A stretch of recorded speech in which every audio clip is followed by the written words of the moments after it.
Hey, what's up you guys? It's your boy JD and we're back here on our YouTube channel with another full performance review, and this time around we are going to be talking about these guys right here.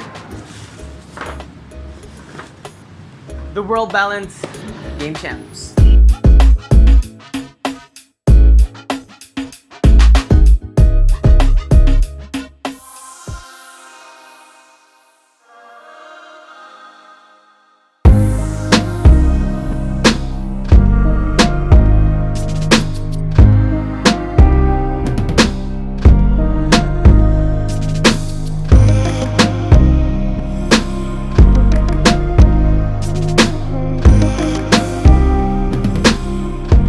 So, we've been, like what I mentioned in our introductory video, that we will be doing not just international brands and budget models, but we will be also talking about local brands as well. So, I decided to pick up the shoe because, number one, matagal ko na siyang minamatan. Like, November, December, nung naglabas sila ng poster about it online, medyo nagustuhan ko na kasi how the shoe looks, and I was curious as to how it would have performed as a basketball shoe. So, I picked it up. I finally copped one last February, and then I got it after a week because I bought it online, right?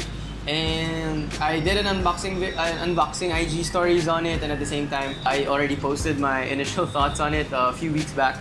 So let's start talking about shoes. So first things first, let's talk about the traction on these shoes. So the traction is multi-directional, and as you can see from your toe area, it's going horizontally, and then on your lateral and medial areas, it starts to go vertically, and then on this, when it goes back to your heel area, rather, it becomes horizontal ulit. So with this kind of setup, it's kind of good. It's really good. Actually, not just kind of, it's actually good. Because it covers you in every direction that you want to go to. Whether it's going forward, sideways, or you're doing a quick jab step, tapos magsa-stop ka, ganun. It's gonna get you covered. So, maganda siya. I like it, but it's not that great yet in terms of traction katulad ng mga Kobe 9 or Curry. It's not in that level, but it does give you the coverage that you will need. So in terms of performance, pwede na siya. As in talagang okay siya. And what I noticed also is the durability of the rubber. Kasi very common with budget models na nagre-release sila ng rubber compound na medyo matibay. Kasi nga, yung target niya is tayo, yung mga people who are looking for shoes that, will last us longer than the usual. So, kudos to World Balance for providing us with good traction, but at the same time, durable rubber. So, let's move forward now to our cushion setup. So, if you can see here in your white area, so you've got this, and then there's another black cushioning here. So, according to World Balance, the cushion setup is just standard EVA model, standard EVA cushion setup. Pero kasi, on my initial thoughts post on IG, I said that it definitely needed break-in time, and I was correct. It did need break-in time. The shoe needed break-in time.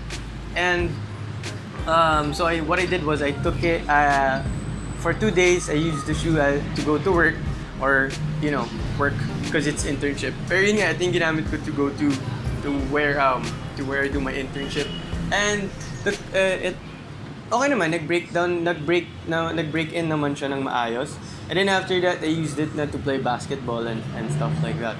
So how is the cushion setup for casual wear? Casual wear, number one, it's good kasi they have the TerraSoft insole system, which World Balance has implemented in most of their shoe lines, even their casual wear, even sa Easy Soft nila, it's there, you can find it. So, casual wear, when you use it for the mall or even just for a quick jog in the morning or at night, maganda siya. Now, in terms of the rubber compound that they used, it really needed some break-in time because for the first few days when I wore it, medyo matigas siya. And then even when I was using it already to play basketball, medyo matigas siya talaga. So, yun. But the thing that I noticed is that the white part is stiff, the compound is stiffer than the black here. So, I'm thinking maybe it's a cage setup na yung black is caged within the white rubber compound. I'm not really sure. But I do hope that at some point World Balance, they patent their rubber compound. Kasi para lang magkaroon sila ng certain rubber compound na yun talaga yung ginagamit nila. Like Nikes, they have their cushion, rubber compound, and for Adidas, they have Bounce, they have Light Strike, and whatever brand you can also think of. They have their very own branding of the rubber compound that they use. And I do hope that World Balance does the same thing so that next time around, they have something to name their technology. It's not just, oh, it's standard EVA cushion. Oh yeah, we get a standard EVA cushion, but it's like, is it a different kind of compound? May pinagkaiba ba siya with the other shoes and stuff like that. And I hope they patent it kasi dun, yun, magkakaroon kasi sila ng difference dun with the other brands. So, ayun. So now that we've thought about the cushion setup, definitely needed some break-in time. I didn't, what can I say? It's more, it's stiff to the point that it's not that, it's not responsive. So when I'm playing basketball, when I use it to play basketball, I come from a rebound and it just sinks in. Hindi ako nagba-bounce back up. And that's the kind of cushion setup that I really like. It's the perfect blend between court feel and responsiveness. Kasi with my playing style, I play most of the time kasi I play yung matalon. I'm that kind of player yung palaging tumatalon, ganun. I run. I'm that kind of player, hustle player, basically, ganun ako sa basketball court. Tapos, kaya yung shoes na mga setup na gusto ko with the shoes is more of the responsive type of cushion setup. Kasi nga, I need the responsiveness to go shift to a different movement. So, yun. So, if you're looking for a mix of court feel and responsiveness, I'd recommend you guys to look for different shoes. But if you guys are looking for a cushion setup that's plush, that's also stiff, but it's not that plush, pero alam mo yun, mararamdaman mo naman yung cushion setup. Pwede na siya. Tapos, at the same time naman, for the cushion setup, for casual wear, it's one of the best that I've experienced so far. Ayun. So, let's pause because of that stupid sound. And sorry about those, guys. We had slight technical difficulties, but yeah. Anyway, maybe it's a cage kind of setup, I don't know. But I do hope that World Balance, I hope that they patent their rubber compound. So yun nga, para magkaroon na ng branding, yung kumbaga yung rubber compound nila. The same as the other brands like Nike with their Cushlon, Adidas with their Bounce, Light Strike, Under Armour with their Micro G, and Hover compound. So ayun. So I just hope that they do that so that their branding can, it can expand. Now we're gonna talk about my favorite part of the shoe, which is the uppers material. So the upper material, guys, is consisted of full-on knit, and my God, this knit is unbelievably nice. Like solid siya. Number one, the knit is as close to Adidas's use of their first prime knit during the 2015 years. Yun yung type of prime knit. It's almost the same as that. So medyo maganda siya. So you got prime knit on the outer upper materials, and on the inside you got neoprene. And of course the neoprene, that's for the protection of not just the materials itself, but also for the players. It's an additional support for that. Now for the materials, dito sa high wear areas natin, sa may toe area, so ayun, medyo mas makapal yung knit niya, which is good. And then if you move forward here, it's all just your standard knit na medyo mas manipis kaysa dito sa high wear areas natin. And pagdating dito, it becomes neoprene on the tongue pull tab. So the reason why it's the knit is thicker here is because, yun nga, of course, when we play basketball, hindi naman natin maiiwasan na mag-scratch yung shoes natin on the basketball court and stuff like that. So, thank you to World Balance for thinking of that as well when they were constructing the shoe. Now we are going to talk about the thing that disappointed me the most about the shoe. So, if you've noticed, if you guys follow us on Instagram, I did post a story that there's a lot of ups and downs with the shoe. And I also posted photos that I needed to switch out to a different shoe And if you want to catch the performance review of the shoes that I did switch on, I'll leave a link down below so you guys can watch the performance review on those. Anyway, going back, the thing that disappointed me the most are three things.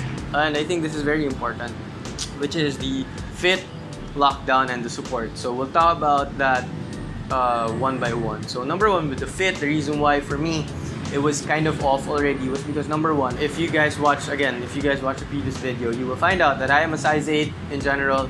In almost any brands that you guys can think of, I am a size 8, whether it's Adidas, Nike, Peak, Anta, Under Armour, whatever brand you guys can think of, I am a size 8. So naturally, I would order a size 8 on these shoes. So I did order size 8, and when it came and then I forced wore them, ooh guys, I will tell you right now, it was big. Like, I'm not even sure if it's just half a size bigger. I think it's a full size bigger. But yun nga, so my problem now is the fit niya. My advice for you guys is that if you guys are curious about the shoe and if you guys want to cop a pair of the shoe, go to the store first, try them on so that you know what size to get, so that pwede kayo mag-adjust. So yun. Now, moving forward, problem naman natin sa lockdown. So the lockdown, number one kasi, if the fit is not that good, if it's like half a size bigger, if ganun yung feel niya, the lockdown, if it's good enough, then you won't have that much of a problem with the fit, right? Well, that's how it's supposed to be. But I had problems with the lockdown as well. The thing is, the reason why I had problems with the lockdown is because I don't know what materials they used on the laces, these laces, kasi literally every possession when I played, I needed to retie my shoe. As in, mag-isa siyang natatanggal. Hindi ko naman siya naapakan or anything. Hindi ko gets, but ganun. So, medyo nainis lang ako about it. So, I kinda got annoyed.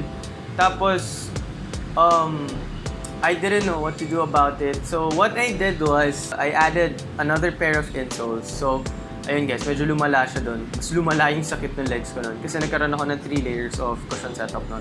So, since I added another pair of insoles inside these guys. So, maganda siya kasi na-solve yung fit issue. Pero, surprisingly, hindi na-solve yung lockdown issue.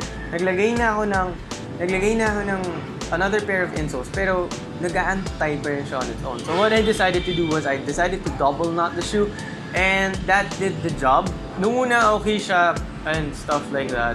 Kaso, there was a game where I got curious, like, you know what, I'll remove everything. I want to play in the shoe in the purest form. So what I did was, I removed the insole, played in the shoe, tapos, I double knotted it, so because I wanted to feel the shoe on its own without my addition of another pair of insoles. So what happened? What happened was that di na siya nagantay mag-isa, so good, right? Pero I didn't feel secure in the shoe kasi nga medyo maluwag siya sa akin. So habang tumatakbo ko, while I was going for a rebound or while I was going for a layup, yung take off ko, no problem. It's the landing that was the problem. I felt unstable because maluwag siya sa akin. So I felt wobbly in the shoe. So I hope that World Balance can actually go. I don't know. I hope that they can fix their sizing or something like that, maybe.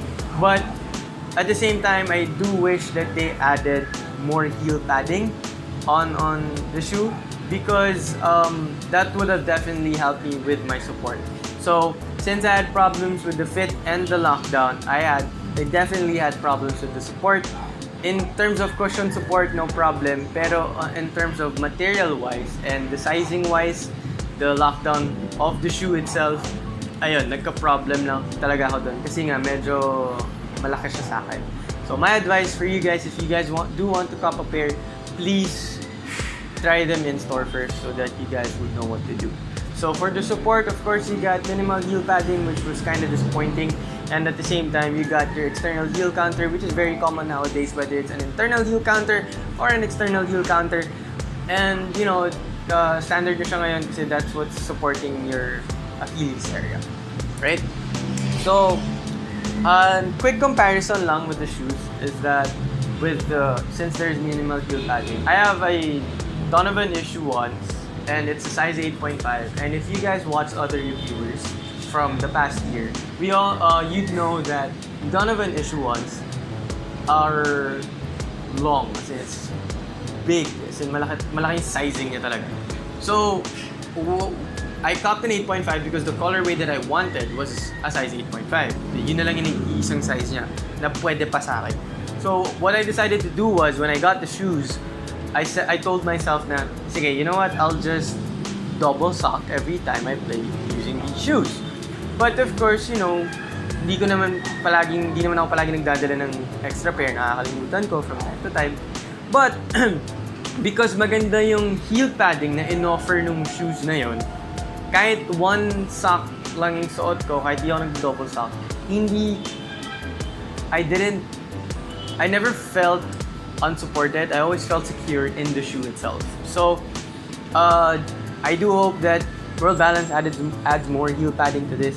Kasi, the lacing system kasi, maybe it's just the materials of the laces itself. Because you can replace laces anytime you can. You know, you can just go to the mall and buy yourself a new set of laces. And then, you know, you can just replace them. Yun siya. So, what are my final thoughts on the shoe?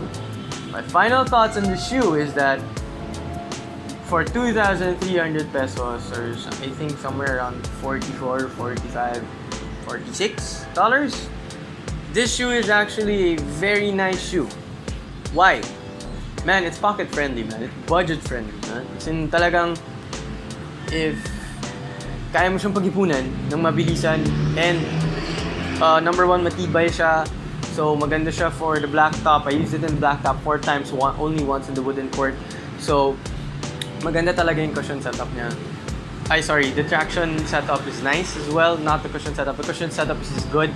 You know, not that maganda, not that nice, but it does its job.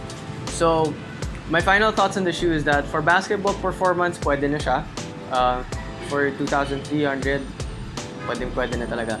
But for casual wear though, man, I love the way these shoes looks. Kasi talagang nagagandahan ako sa kanya, pre. Like, I really love the way the shoe looks, and it's something that I would wear casually all the time. So, you know, if you guys see me in the mall or you see me in the park somewhere, you're probably gonna see me wearing these guys. You know, so ayun, so yun lang actually yung thoughts ko about the shoe, the full performance review. Overall, for basketball wise, if you guys are looking for a budget friendly shoe that, you know, that has technology in it, hindi siya yung fake, hindi siya yung mabibili mo lang dun sa kanto-kanto, sa tabi-tabi, yun, I'd recommend these guys right here. So if you guys are interested in copying a pair of these, I will leave a link down below, number 1 for the Zalora, so that if you guys have a coupon, pwede mong gamitin. And I will also leave a link, of course, to the worldbalance.com.ph, so that you guys can also cop a pair there. And it's 200 pesos off on your very first purchase, so that's also a nice discount, not bad. And yun. So, we would like to also thank SHPH Basketball for allowing us to shoot some clips and allow us to review these shoes with them while I was playing with their group. So if you guys are looking for quality Papawis games around San Juan, Mandaluyong, and Quezon area, I do suggest that you guys check them out on Facebook. You know, so you like their Facebook page, follow them on Instagram, and of course you subscribe also to their YouTube channel. They do provide you with quality Papawis games. You know, you get to play with a mix of talented players. You get to play with a referee, and you get to play with in a wooden court. And of course, man, my favorite part about it is you get pictures. So, you know, you can change your DP and post it on the gram, boy. So, ayun siya. Tapos, if you guys did learn a thing or two about the shoe, and if you like this video, please do give us a thumbs up, share this video to your friends, and of course, subscribe to our channel, and hit the notification bell so that you guys can stay updated with our performance reviews. Alright, see you guys soon.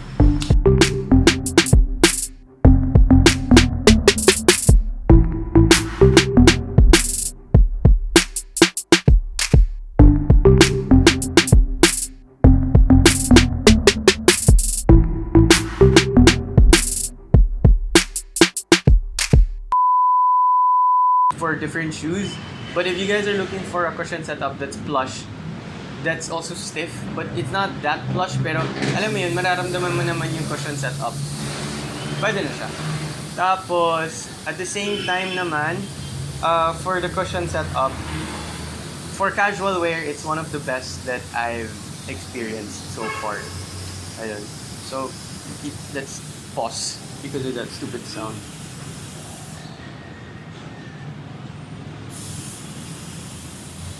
What is that sound? Oh, yeah, what the is that sound? Yun? What is it? Where is it? Oh, it comes from that house. Oh, it's probably downstairs. Yeah, it comes from that house, that certain house. Oh, I can't see it. It's probably down there pa. Patayin niyo yung motor niyo! Hey! Oh, Jesus. Oh, damn it.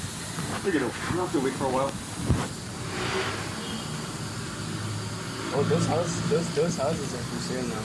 I know. Those houses are like for sale now. So if you guys are looking to, buy a place somewhere here in San Juan, that place. Man, look at those windows. Look at those. Yeah, it's so look at it, man. That is nice. Yeah, man. Windows. Definitely, you're gonna get sunlight in those windows. Definitely. I'm like, well, You still get sunlight. it's not paid promotion, but those houses are nice because I pass by there every day. So, just saying, if you guys are looking for a house, those houses are nice. Okay. Let's get you soccer. Oh my god. Okay.